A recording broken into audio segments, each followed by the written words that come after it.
बार की बात है। एक गांव में रामू नाम का आदमी रहता था। रामू सब्जी लगाने का काम करता था, लेकिन बहुत मेहनत करने के बाद भी वो अच्छा नहीं कमा पाता था, जिसकी वजह से वो बहुत परेशान था। एक दिन रामू काम से लौटता है। घर पर उसकी पत्नी सीमा उसका इंतजार कर रही थी। आज तो बहुत देर हो गई जी, कहाँ रह गए थे? क्या हुआ? तुम्हें क्या लगता है मैं फालतू में घूमता रहता हूँ? अरे काम पर गया था, लेट हो गया। जब देखो जासूसी करती रहती हो मेरी। रामू की बात सुनकर सीमा कहती है। अरे आप तो फिजूल में गुस्सा कर रहे हैं। मैं तो बस आपकी चिंता कर रही थी। तभी रामू के बच्चे रिंकी और राज वहां आ जाते हैं और रामू से बोलते हैं। पापा कल हमारा स्कूल पिकनिक पर ले जा रहे हैं। मैं भी जाऊं क्या? कहीं नहीं जाना है। रिंकी चुपचाप घर पर बैठो और पढ़ाई करो। वैसे भी हमारे पास पैसे नहीं है। पापा, आपके पास तो कभी पैसे नहीं रहते। एक छोटी सी फरमाइश की है हमने, आप वो भी पूरा नहीं कर सकते।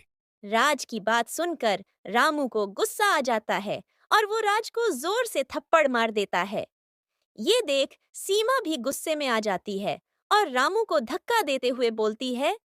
तुम्हें जरा सी भी अकल नहीं है क्या? अगर तुम अच्छा नहीं कमा पाते हो तो इसमें इन बच्चों की क्या गलती है? अगर दोबारा मेरे बच्चों पर हाथ उठाया ना, तो मुझसे बुरा कोई नहीं होगा। सीमा की बात सुनते ही रामू आग बबूला हो जाता है। मुझसे जुबान लड़ाती है। अभी मजा छकाता हूँ।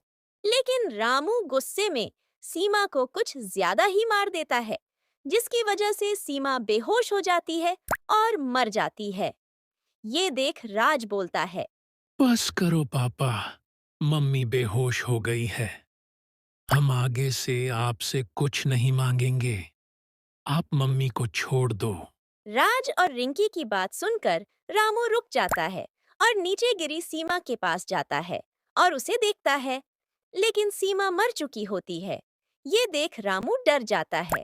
ये सीमा तो मर गई। मैं क्या करूं? पुलिस मुझे नहीं छोड़ेगी। मैं क्या करूं?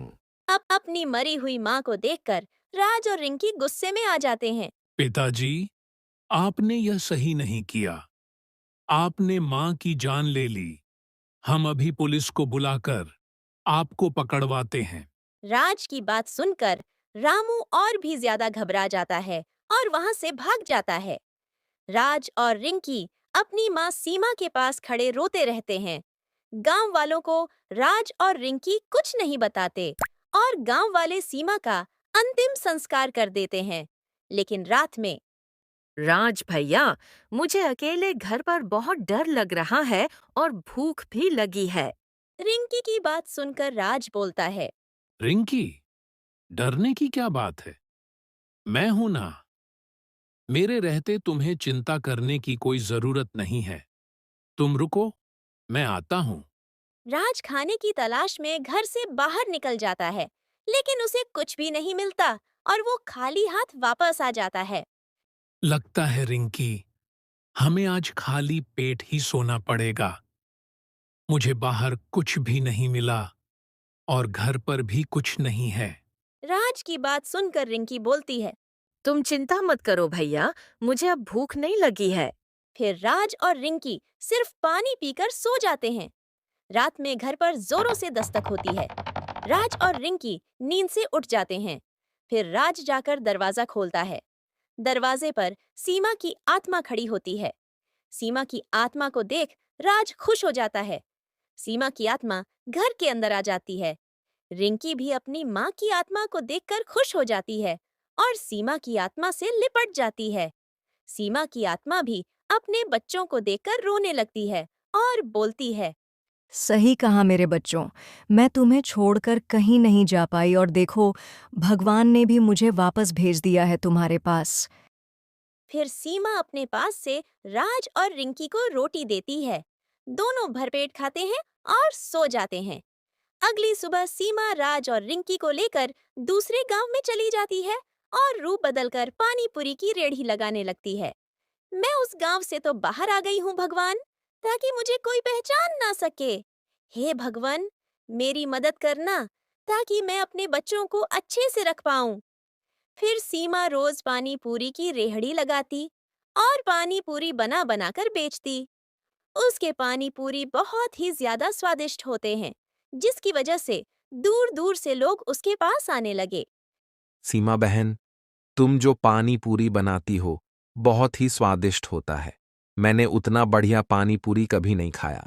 गांव वाले की बात सुनकर सीमा की आत्मा बोलती है, सही में भैया, लेकिन मेरे पति को तो मेरे हाथ का खाना पसंद नहीं है। अच्छा बहन, माफ करना। आपके पति को फिर कुछ नहीं आता जाता। उसे नहीं पता स्वाद का।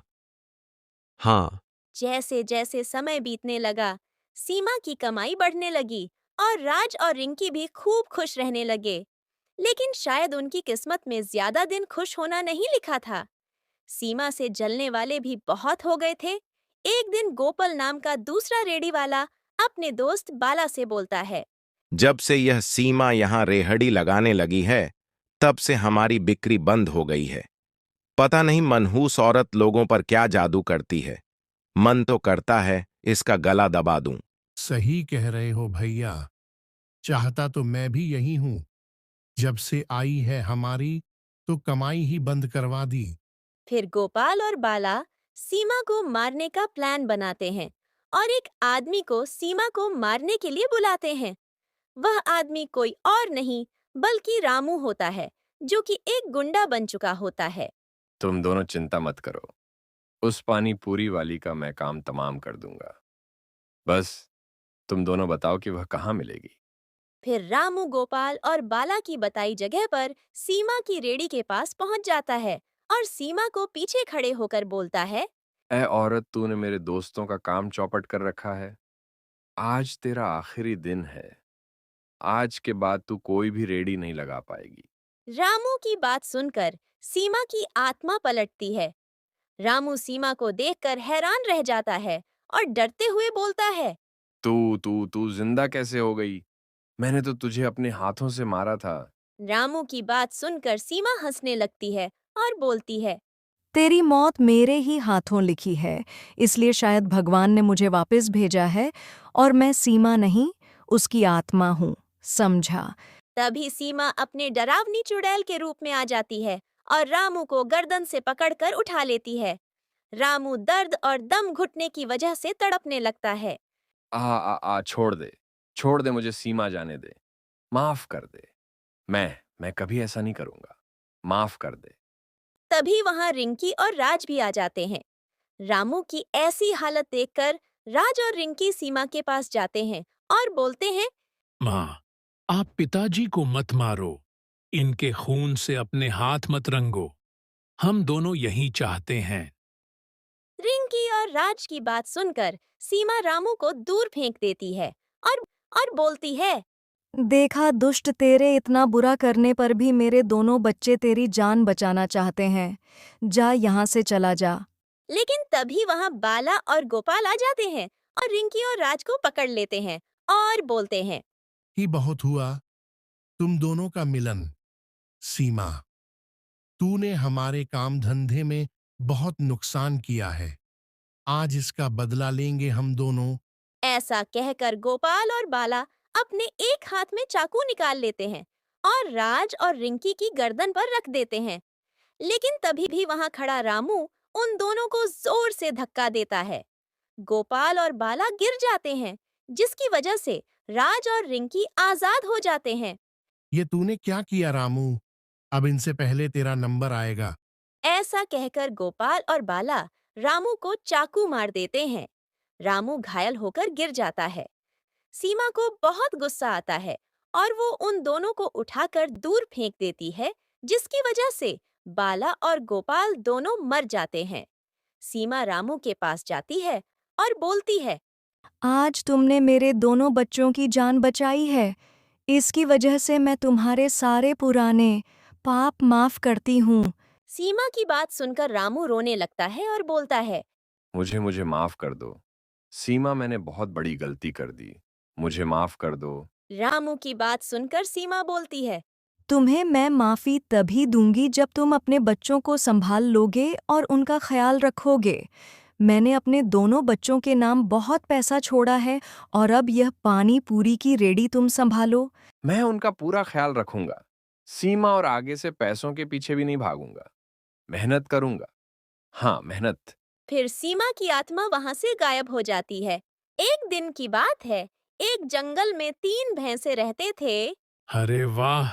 कितनी हरी-हरी घास है इस मैदान में। हाँ, पर सिर्फ मुंह चलाने से काम नहीं चलेगा, साथ ही आंखें भी खुली रखनी पड़ेगी। हाँ, हाँ, हाँ, इस जंगल में बहुत सारे खतरनाक जानवर हैं। वो हमारा शिकार करने के लिए तैयार ही बैठे हैं। हाँ, आने दो। ना हम तीनों दोस्त एक साथ हैं। हमें डरने की कोई जरूरत नहीं। उसी जंगल में एक शेर भी रहता था। घास खाती भैंसों को देखकर बोला, वाह वाह वाह काला, 3 बैल घास चर रहे हैं। अगर एक को भी पकड़ लिया तो मुझे 4 दिनों तक कुछ भी खाने की जरूरत नहीं पड़ेगी। अरे बाप रे! भागो, भागो, भागो! कहाँ जाओगे कहाँ? मैं आज तुम लोगों का शिकार करके ही दम लूंगा। हे मित्र, भागने का कोई फायदा नहीं है। इससे हमारी ताकत कम हो जाएगी। हाँ, बिल्कुल सही कहा मित्र। चलो, हम मिलकर अपनी सींगों से शेर का पेट फाड़ देते हैं। चलो। अरे बाप रे, अरे बाप रे, अगर ये सिंह एक बार मेरे पेट में घुस गई तो फिर मैं तो गया काम से। ना ना ना ना ना ना। तुमने सही कहा था मित्र, सही कहा। अगर हम साथ मिलकर रहेंगे तो कोई भी हमारा नुकसान नहीं कर पाएगा। जब तक एक साथ है, तब तक उन्हें मारा नहीं जा सकता और उन्हें खाए बिना मुझे चैन नहीं आएगा। तो अब मैं क्या करूं? क्या करूं? क्या करूं? हाँ, मिल गया, मिल गया। अब उन्हें खाने का उपाय मिल गया। अब मैं उन तीनों बैलों का शिकार कर पाऊंगा। बस मुझे उन तीनों की दोस्ती में दरार डालनी पड़ेगी और उन्हें अलग करना पड़ेगा। उसके बाद देखता हूं मुझे कौन रोक पाता है उन बैलों का शिकार करने से। ओ बैल भैया, यहां जरा इधर आओ। मुझे तुमसे कुछ बात करनी है। मैं तुम्हें कोई हानि नहीं पहुंचाऊंगा। सच कह रहा हूं। सच कह रहे हो? बिल्कुल सच। आओ आओ ना, आ जाओ। हाँ बोलो बोलो, अब क्या बोलना है? तुम्हें पता है भाई, तुम्हारे बाकी 2 दोस्त तुमसे कितनी जलन करते हैं। क्यों भला वो लोग मुझसे क्यों जलेंगे? इतना भी नहीं समझते हो। तुम उनसे अधिक शक्तिशाली और चतुर हो। नहीं नहीं, ऐसा हो ही नहीं सकता है। वो लोग तो मेरे दोस्त हैं। हाँ। बिल्कुल नहीं, बिल्कुल नहीं। वो लोग तुम्हारे शत्रु हैं। पता है, मैंने उन लोगों को कहते सुना है कि अगर इस बार कोई शेर शिकार करने आया तो वो लोग तुम्हें छोड़कर भाग जाएंगे। मेरी बातों का विश्वास करो दोस्त, मैंने अपने कानों से सुना है। क्या कहा? अगर ऐसा हुआ तब तो बहुत बुरा होगा, बहुत बुरा होगा। तभी तो कह रहा हूं, तुम उनके दल से निकलकर मेरे दल में आ जाओ। मैं तुम्हारा दोस्त बन जाऊंगा। फिर मैं कभी भी तुम्हारा शिकार नहीं करूंगा। सच कह रहे हो? बिल्कुल सच। तुम आज से ही उनसे दोस्ती तोड़ लो। हाँ, बढ़िया है। तुम यहीं रुको मित्र। मैं अभी अपने पुराने मित्रों से दोस्ती तोड़ के आता हूं। उसके बाद उसके बाद मैं और तुम आज से एक साथ रहेंगे। बेचारा भैंस उसकी बातों में आ जाता है और वहां से चला जाता है। चलो, ये तो मूर्ख बन गया। अरे मित्र, इतनी देर तक तुम कहाँ थे? हाँ, हमें छोड़कर अकेले घास खाने मत जाया करो। उस बदमाश शेर का कोई भरोसा नहीं है, समझे? नहीं, मुझे शेर से डर नहीं लगता, क्योंकि आज से शेर मेरा दोस्त है और दोस्त हमेशा मुसीबत में साथ खड़े रहते हैं। पर तुम लोग तो दोस्त को शेर के मुंह में धकेलते हो। ये सब तुम क्या बोल रहे हो? मुझे तो कुछ समझ में नहीं आ रहा है। आज से हम दोस्त नहीं हैं। आज से मेरा नया दोस्त शेर है। हाँ, मैं ताकतवर हूं तुमसे, इसलिए तुम लोग मुझसे जलते हो, है ना? नहीं चाहिए, नहीं चाहिए। तुम्हारे जैसे दोस्त मुझे नहीं चाहिए। ठीक है, तो हमें भी तुम्हारे जैसा दोस्त नहीं चाहिए। जाओ, जाओ, तुम शेर के साथ ही जाकर रहो। जा जा, जब तुझे पकड़कर खा जाएगा तब पता चलेगा तुझे। जा। अरे वाह! ये तो खुद ही चलकर मेरे पास आ रहा है। ओहो हो! सुबह से पेट में कुछ भी नहीं गया है। आहा हा! जल्दी से आ, मुझसे अब बर्दाश्त नहीं हो रहा है।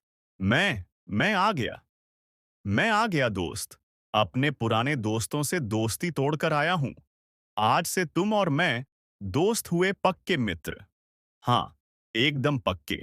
हाँ हाँ हाँ, हम दोनों मित्र हो गए हैं। क्या बात है दोस्त? क्या तुम्हारे पेट में दर्द है? हाँ? वह थोड़ा दर्द है। असल में सुबह से भूखा हूं ना, पर अब ज्यादा देर नहीं रहना पड़ेगा। हाँ, चलो चलो। आज हम एक साथ मिलकर खाना खाएंगे। मैं खाऊंगा घास और तुम। और मैं खाऊंगा तुम्हें। अरे बेवकूफ भैंस, ये तो मेरी एक चाल थी, तुझे तेरे मित्रों से अलग करने के लिए, वरना मैं तेरा शिकार कैसे कर पाता? तू ही बता मुझे। अकेले पड़ जाने की वजह से वह भैंस शेर का मुकाबला नहीं कर पाया और शेर ने उसे मार डाला। कुछ दिनों के बाद शेर ने दूसरे भैंस पर भी हमला कर दिया और उसे भी मारकर खा गया। अब सिर्फ एक भैंस बचा था। तीसरा भैंसा जंगल में घास चरने गया था, तो शेर ने उसे भी अपना शिकार बना लिया। शेर की चाल पूरी तरह से कामयाब हुई और उसने तीनों भैंसें खा लीं। इसीलिए कहा गया है कि एकता में बड़ी ताकत होती है। हमें हमेशा आपस में मिलकर रहना चाहिए और दूसरों की बातों में या अफवाहों पर भरोसा नहीं करना चाहिए। कार्टून देखने के लिए धन्यवाद। अगर आपको यह पसंद आया हो और ऐसे ही मजेदार कार्टून देखना चाहते हैं तो हमें सब्सक्राइब करें और बेल आइकन दबाना न भूलें।